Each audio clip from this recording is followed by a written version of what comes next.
Any sign now? 1, 2, 3. Yeah. Aha! We're back.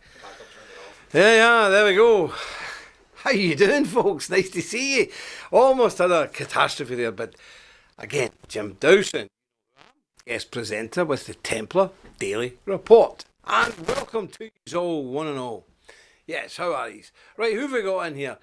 John Wilmot, God bless you, John. How you doing? Andrew McBride, how you doing, Andy? Mr. Cattrall, just vault yourself. And to the family, yep. Bert Myers, Jonathan Bodine, God bless you, brother. Donald Pollock, where is he? Yes, he's good for him.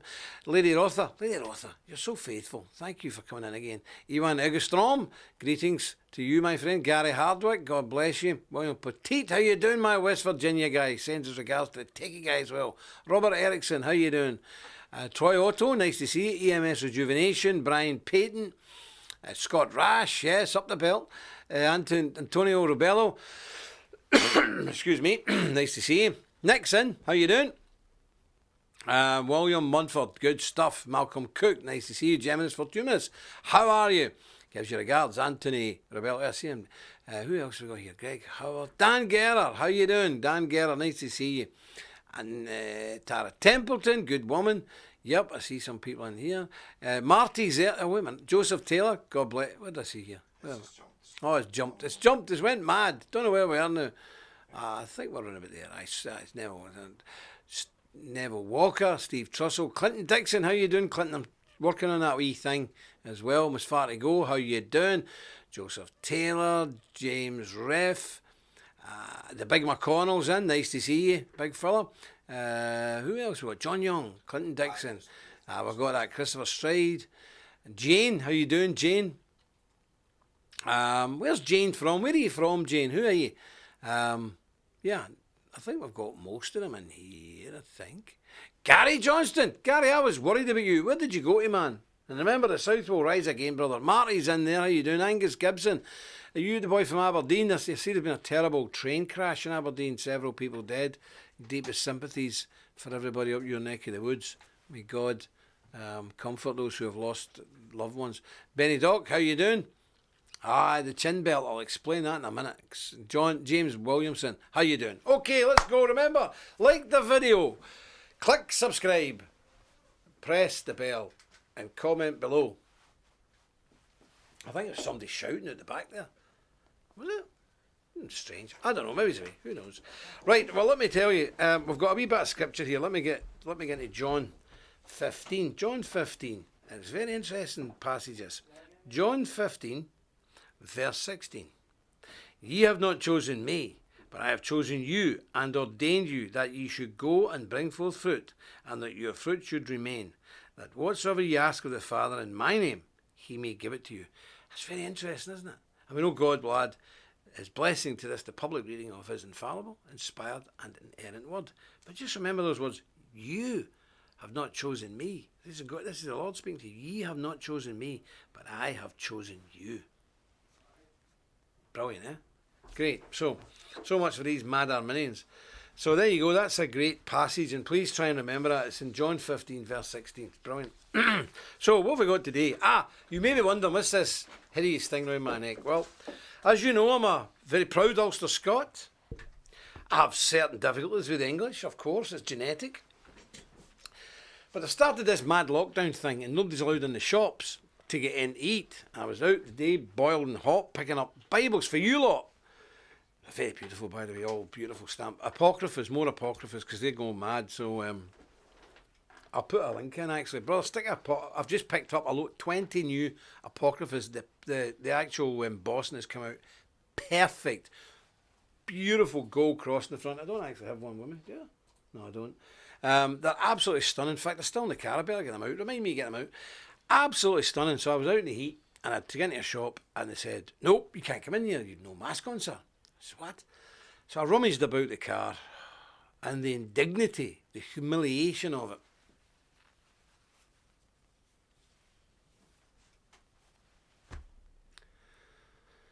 What do you think of that? A Scotsman having to wear an English flag across his face. Unbelievable. Still traumatised by it. And not only that, the guy in the shop was traumatised, because I went in there and said, how's it going? Give us a... And look, this is unnatural. It's because I had this thing on, but that's 2 days in a trot. I've forgotten the surgical mask and only this. 2 days in a row I've been caught out. Aye, it's terrible. It's terrible. Well, let's hope there's no pictures of it. Oh, I've just put it on YouTube. Ah, well. Right, I want to talk to you today about the presidential race in America, amongst a few other things. But Joe Biden, Creepy Joe, Uncle Joe. We've all got one of them uncles, haven't we? Ooh, gotta watch them. Joe Biden selects Kamala Harris as his running mate. Interesting. Very interesting, because she was the woman, when all these folk were coming forward saying Dodgy Joe had been touching him up, she said she believed the victims. How fickle are politics and politicians, eh? So 1 minute she's saying he's some kind of crazed sex pest, next minute she's, oh, he's a lovely man. He's a lovely man. He'll make a great president. So, what's she know about her moral fibre? But Joe Biden has chosen Kamala Harris, the prominent senator from California, whose political career has included many barrier-breaking moments, as his running mate. And he's announced this on Tuesday. Now the thing is, we all know Joe's very old, so effectively she would be the president. If elected, she'll be the nation's first female, black and first Asian American vice president.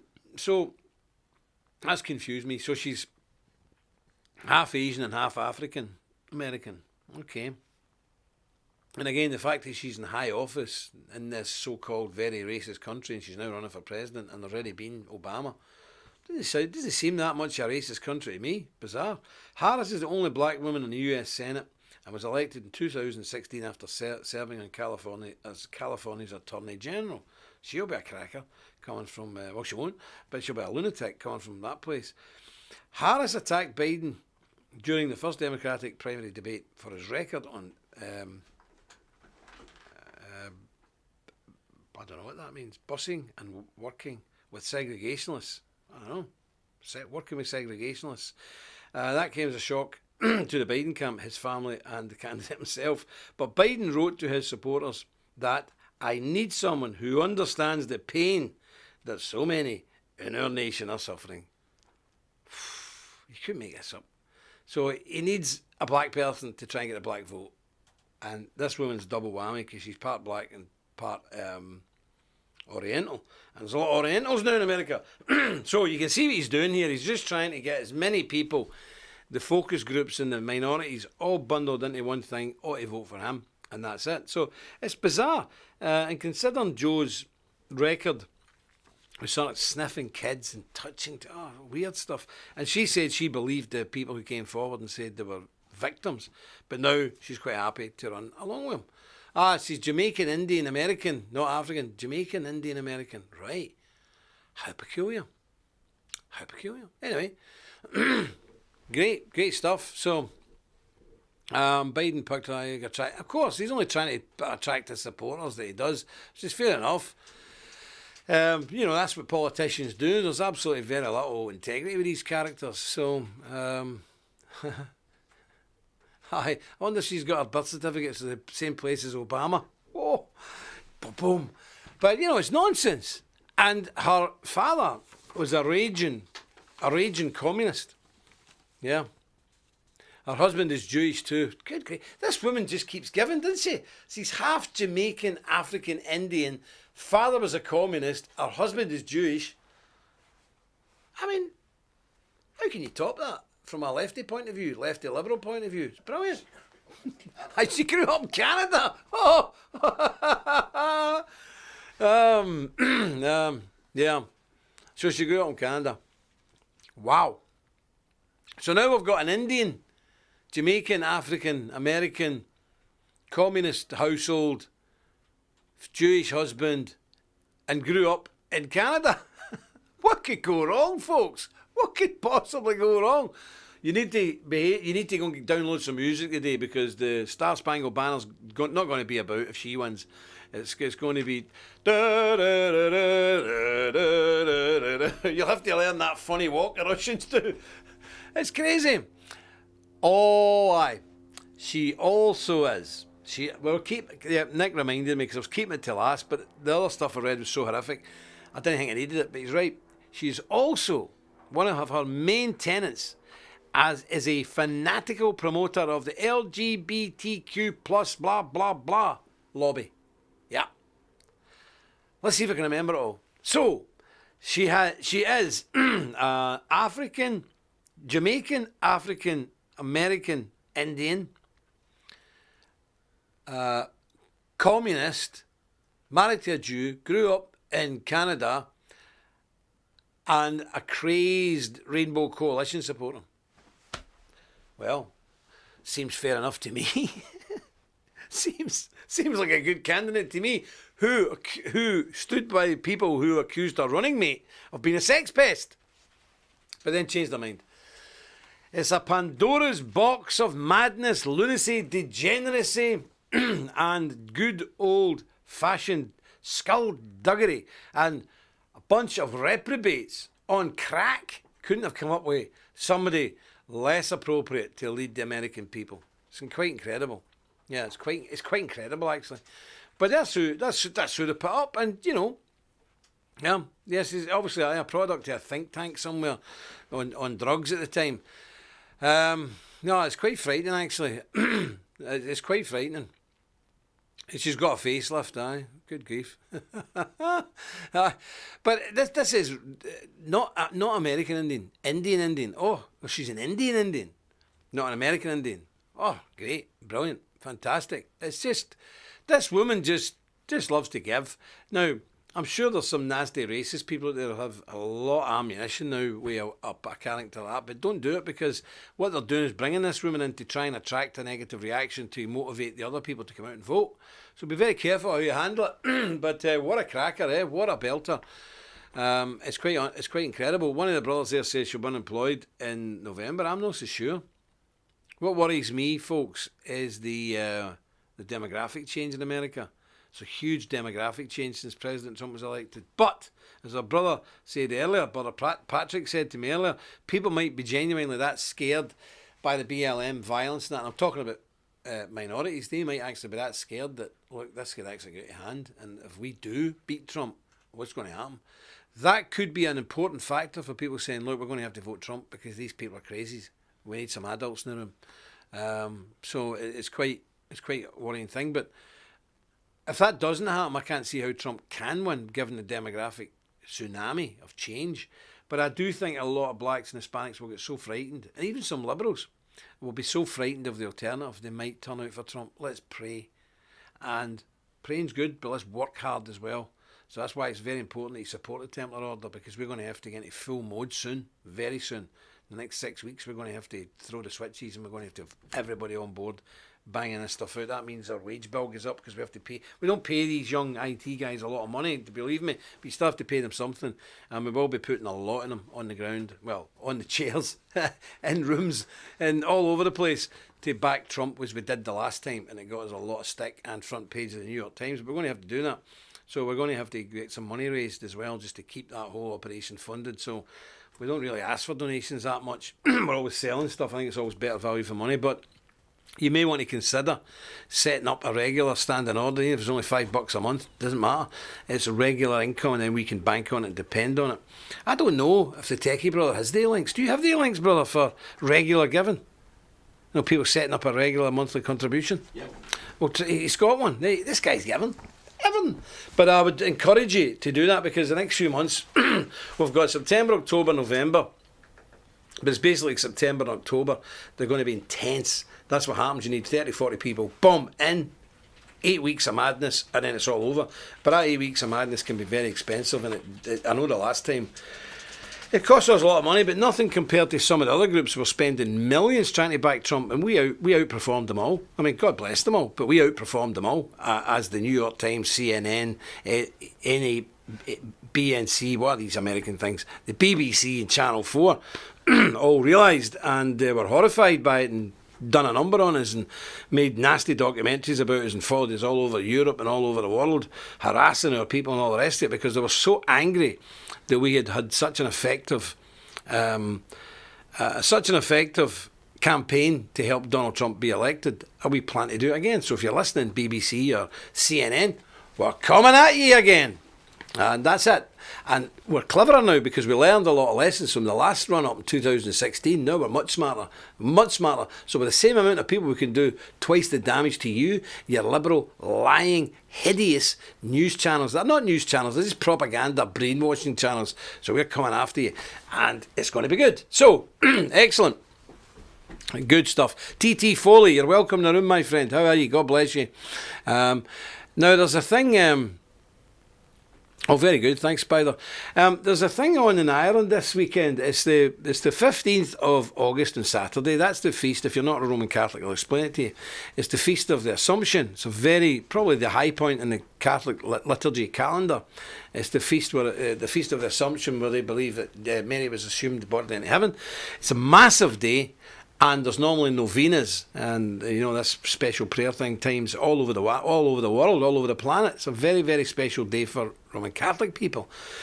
So there is one of the most famous shrines on the planet is in Ireland. It's called Knock, the Shrine of Knock, dedicated to Our Lady and all this stuff. Feast of the Assumption. Very famous, world famous, one of the top Catholic shrines on the planet. So, last week, the Bishop of Dublin attended the National Sports Stadium to celebrate the Muslim Eid festival. He blessed them, he prayed with them, all the rest of it. That was last week. So you would think this week, you're obviously going to be for the Roman Catholic novena up at the Holy Shrine of Knock. Yes, that would be a reasonable assumption. No, the Catholic Church has pulled the plug on it and cancelled it. I'm not joking, I'm being totally serious. They've cancelled it. Yeah. And the Catholic Church sent a bishop the other week to the Muslim festival of Eid in a very sacred part of Dublin. He went there, stood with him, was up stage with him, praying with him, all the rest of it. But he won't go to the novena, the prayer session at the Holy Shrine of Knock to the Virgin Mary. No. Can you believe what I'm actually saying? Can you actually believe the words that come out of my mouth about Ireland? It's incredible. Well, anyway, a guy we know, the Big McConnell from Donegal, who runs a party, the only real, serious, nationalist Christian party in the island of Ireland called Sean the Hern, Seed of the Irish. They've said, well, sometimes the church leads the people, other time the people leads the church. So he's gone up there with a load of good, decent, devout Roman Catholic people from all over Ireland, north and south, and they're all going to the shrine. And if the bishops and the priests and the cardinals don't want to turn up, fine, they're there. God will meet them there. They're not interested. If the hierarchy don't want to turn up, that's tough. If they would rather go to Muslim ceremonies in Dublin than stand with their own people in one of the world's most famous holy Roman Catholic shrines, that's up to them. And I think that speaks volumes of the Roman Catholic hierarchy in Ireland. No wonder mass attendance has went from 90% to 5%. They try and pretend it's 20%. It's not. I've seen the real figures. In parts of Dublin, it's down to 2%. No wonder. You know, what these people are telling, these church officials are telling the people, we don't want you. Well, the people have said, fine, that's good, we don't want you either, and left. This is why the church in Ireland has collapsed. I'm talking about the Roman Catholic Church, and why these other churches are growing. And sadly, a lot of these mad, crazy, American-based Pentecostal churches are flooding in. Well, I went through videos yesterday looking at the new churches in Ireland. Nearly every one of the pastors, or what they call now praise leaders, is American.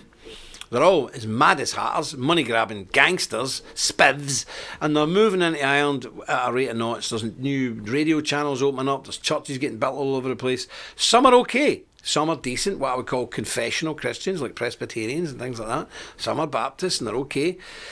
But a lot of trash is moving in, and the Catholic Church has caused this by basically hounding the people out of their own church. Well, I would say, don't let them hound you out your own church. That is the faith of your fathers. Those churches in Ireland were built by the pennies saved and given by your impoverished grandparents and great-grandparents who survived the famine. Why on earth would you allow these people to chase you out your church? Stand firm. So I can assure you we support the actions of Sean the Heron and Gemma O'Doherty, who's going up there, and anybody else who's going up there. If you're an Irish patriot and you're not up at Knock on Saturday, you're not worth a damn. It's as simple as that. It's as simple as that. You might be a Nietzsche, you might be a Nazi, you might be a fascist, you might be something else, but one thing you're not is an Irish patriot. because Irish Patriots will be at Knock in County Mayo on Saturday the 15th of August. And if I was a Roman Catholic, I would crawl there if necessary. I would be there, come hell or high water. So get yourself up there. And if you don't know how to get there, contact Sean the Hearn website, contact them, Big McConnell.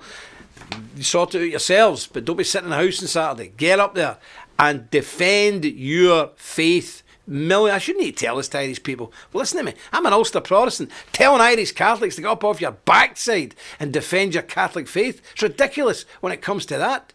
It's ridiculous. But listen, I'm pleased to do it. And I know good Catholics will rise to it, but there won't be that many. There won't be that many. Because such is the declension and the apostasy now through the hierarchy of the church in Ireland that people have walked away in disgust. Well, I would appeal to you. Get back in the stirrups. It's your church, not theirs. Take it back from them. That's all I've got to say in that. I'm not a Roman Catholic, so I don't want to be too abusive and step out of place, but that's as much as I can say, and it's as much as it's polite to say, but you know my views on it. Get up to that Knock shrine, even though I don't believe in all that, but anyway, that's up to you. So that's where we are. Now I want to read this other story. This is a shocking story. It's from North Carolina, land of my people. 5-year-old boy shot dead at point-blank range by neighbour. North Carolina police have charged a neighbour with the murder of a 5-year-old boy who was riding a bike on his own yard and he was shot at point-blank range on Sunday evening. Terrible. Darius Sessoms was taken into custody by Wilson police around 24 hours after he approached Canon Hinant in front of the young boy's father's house at 5:30 p.m. and shot him in the head. There's this fella here, black fella. Hinant's 7-year-old son and 8-year-old sisters witnessed the killing, their mother said. The motive for the killing is under investigation, but a GoFundMe established by a family member says that the young boy rode onto Sessom's yard. So because the young 5-year-old rode onto this guy's yard, he shot him in the head. He walked over and shot him in the head. The young boy was set to start kindergarten on Monday and had just learned to write his name, you know. I had some of my grandkids in here today. One is 4, one is 6 months. And just to think somebody would go and shoot one of those children in the head, it's unbelievable. But why is this not all over CNN? Why is this not plastered everywhere? I don't know the race of the people he shot, but I have the white. There you go. There's a wee boy shot. So a black man shot a 5-year-old in the head for riding a bike on his yard. Why is this not the top story on CNN, ABC, NBC, BBC, Channel 4? Why is it not in the New York Times, the Boston Globe and the Times of London? Why? I'll tell you why. Because it's okay now to kill us because we've got the guilt of slavery. We're insensitive. We are racist. We are misogynist. We are homophobic. Blah, blah, blah, blah, blah. So killing us, and it says in the Bible, there'll come a time when people will kill us and think they're doing God's will. Yeah, it just does not fit the narrative of the elites to say, look at this. Could this be a racist crime of a black man going on shooting a white boy in the head? Could it be? I don't know. But that's how it would be portrayed if it was in reverse. Why is nobody even reporting this? We had to dig about to find this story. It's terrible. And our thoughts and prayers of the Templar group, and me personally as a father and a grandfather, goes to the family. I just don't have any words to say. To watch a wee kid being on a bike one minute and have his head blown off the next minute by a neighbour, it's just too horrendous to contemplate. But let's look at the whole situation in America with crimes and race profiling. In 2003, a black African American was 6 times more likely than a non-African American to commit murder, and 12 times more likely to murder someone of another race than to be murdered by someone of another race. These are statistics. Well, look, I could go through this whole list, but I'm not going to do it. I'll tell you for why. You get banned. You get blocked. For reading out the truth, for reading out statistics that are based on facts gathered from statistical databases. I can't actually read the rest of that out because I know for a fact, both you'll be gone. But anybody watching this, you know what I'm talking about. You know what the situation is. But this is the real racism. This is the real intolerance. This is the real violent modus operandi of our enemy. They scream victimhood while they're plunging knives into your ribcage. That's the problem. And it's an old tactic of the left. You know, they've got you by the throat, stabbing you, but they're shouting, help, help, I'm being assaulted. But they're killing you. That's an old, tried and tested Marxist Bolshevik trick. And it works. It just works. And it's sad. And we've seen this time after. I don't watch a lot of TV, but I like to watch crime shows if I get any. If I'm sitting, I think, what's on? I'll watch crime shows if I'm not watching some of it.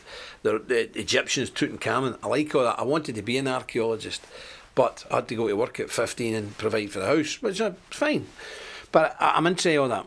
But occasionally, we'll intersperse these documentaries with other ones like crime shows, and I always watch the American ones where, you know, some woman in a neighbourhood, white woman's been murdered, and I know who's done it before they even show me the perpetrator. I know it, and you know, I just get fed up and I think, why are people not understanding it? Why are people not understanding the injustice of the whole situation, especially in America, where my people who look like me, people with my ancestry, Europeans, are being butchered, being slaughtered wholesale, yet the perpetrators are lauded as the victims.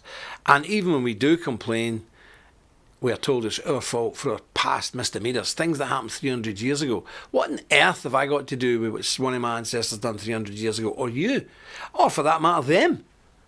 We're responsible for us in this scene of time. We cannot go back 300 years and take responsibility for what other people did 300 years ago. It's ludicrous. Am I in favour of slavery? Certainly not. Would I campaign against slavery? Yes, I would. And remember that with the Templar, one of the Templar places in England, some of the priories now made into a hotel. We have regular meetings there, and that is where what's the name of the guy who done away with slavery? Nick, who's the boy, the Englishman who done away with slavery? He'll come up in a minute. Anyway, that's where that might. Had his name there. But anyway, that's where he sat and wrote the legislation to present to Parliament to have slavery banned in the British Empire, and that was written in a Templar establishment in Leicestershire, England, in a place called Rothley Hall. William Wilberforce, he was a devout evangelical Protestant Christian, and he wrote that legislation through the night, sitting in the Great Hall.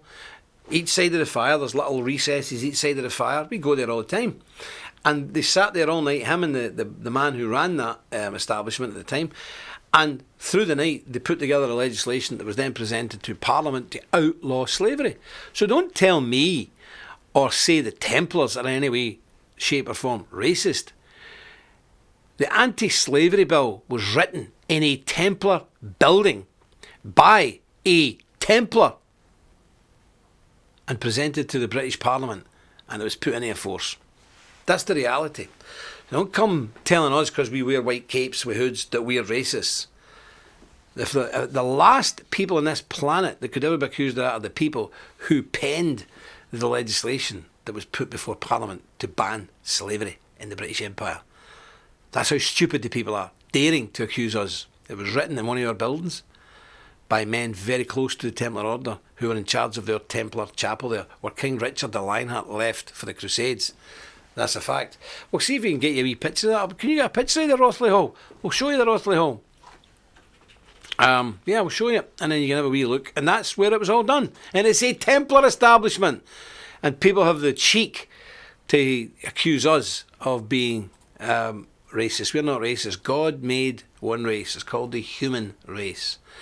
We come in all different colours and genes. Now, I've got to say, we are racialists. We do believe God made us all specific colours for a reason. We have no idea of the reason. But if he found it, that's the way he wanted it, I think we should honour that and keep it. So, you know, but we have black members, we have Chinese members, we have Asian members, we have North American Indian members. Do you know, ladies and gentlemen, we even have English members. Yes! We even allow English people to join. I know, it's shocked you. You'd be taken aback if we went liberal.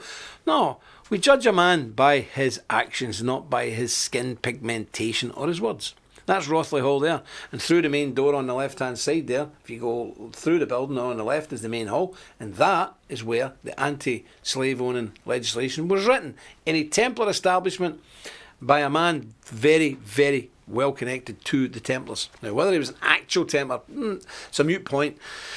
And maybe even if we knew, we maybe wouldn't say. But that's what it was all done. That's what it was all done. So, if anybody calls you a racist because you are a Templar, you just remind them of who actually struck the death blow to slavery and where it was written and by whom and in what building. And that should shut them up. Well, if we're dealing with lefties, it won't shut them up. Nothing shuts them up because they're mad. They don't understand debate and facts. So there you go. I hope that cheered you up to know that. I don't think a lot of he's... I don't think he's... Andy says English past night. Andy, I'm a Scotsman. I live my life English batch and it's all I've got, man. We've got terrible weather, big spiky bushes, our national emblem. You've got a rose. Other people have got Welsh, have got daffodils. What do we got? We have a big, giant, thorny weed called a thistle, massive thistle with no sun. It's freezing all the time. We've got bogs and mountains that you can do nothing with. What else have we got other than to bash the English? Come on, leave me alone. Leave me my only pleasure in life, please. Having a bit of fun. You know, I've got a wee bit of English in me. My name is actually English. I've tried to change it, but no, that was my father's name, and it's good enough for him, it's good enough for me. But we do like to poke the English now and again. But never underestimate the English. They're a very formidable and smart people, as us Scots and Irish have learned much to our cost over the years. But God bless the English. They need our help because their country is being completely and utterly invaded and destroyed from within. So we do have to pray for the English. I know it's hard sometimes, especially for the Irish, but look, England falls. They're 60 million strong. If they fall, what do you think is going to happen to Ireland, north or south? What do you think is going to happen to the rest of us? England falls, my friend. It's all over for us. It's terrible. Yeah. So, yeah, an actual fact, Scott Rash says, Jim, buy a bouquet of thistles. I've bought many. We wear them at weddings. Normal people wear carnations and roses at weddings. No. Us Scots, we put the full gear on, the knife, the sword, everything, the whole shebang, the ski and do, the dirk, and we have big thistles on our lapels. Big thistles. Oh, yes. So it's quite a pretty thing, actually, as long as you don't touch it. It's hideous. But you know what happens in a wedding? You're always picking up grandkids and relatives, and you pick up these wee kids and you put their face on your shoulder, don't you? There's a thistle there. Ah! Yes, that's been done a few times. But anyway, we're going to have on tomorrow Mr. Nick Griffin, former MEP, member of the European Parliament, and long-time leader of the British National Party, the most successful nationalist party in Britain, and I would certainly say Europe. He is going to be a very learned man, educated at Cambridge, also done boxing at Cambridge. Very learned man. I know he's like him, and he's much more interested than me. So he's going to be on here tomorrow to stand in for me because I'll be away. And I hope each is tune in. But could you do us a wee favour and just share that and put it about the place and let people know he's coming on so he gets a good audience? That would be very nice. Well, look, that's all from me. As I said earlier on, we've got a load of them. I've just picked them up. In fact, after I finish this, I'm running out to bring them in case they get nicked. I've just brought in a load of these King James Bible with the Apocrypha, and I personally think it's the best print. The gold thing is the best I've ever seen. So we've got 20. They're just coming in 5 minutes time. They're in. So if you want them, please get your order in now for the Apocrypha. We'd reduce the price and everything for you. So it's like 100 and what is it? $150 or something, or $130, something like that. It's quite cheap in the scale of things, but it is beautiful. Again, finest calfskin French Morocco leather, embossed with a Templar motif. It's in a presentation box. Beautiful. So there you go. So I'll see you again on Sunday. So don't worry about that, and I hope you all keep well until then. So remember, I hope the good Lord's with you. I hope the weather's agreeable wherever you are. If it's not agreeable, nothing much you can do about it. So stop moaning. Get the Bible out and read it and make your time be productive, and don't lie about dozing and sleeping on your porch, as I've seen many people doing. Do something productive that will further the kingdom. Okay, well remember, until I see you again, stick close to God. You won't go far wrong. Do us vault.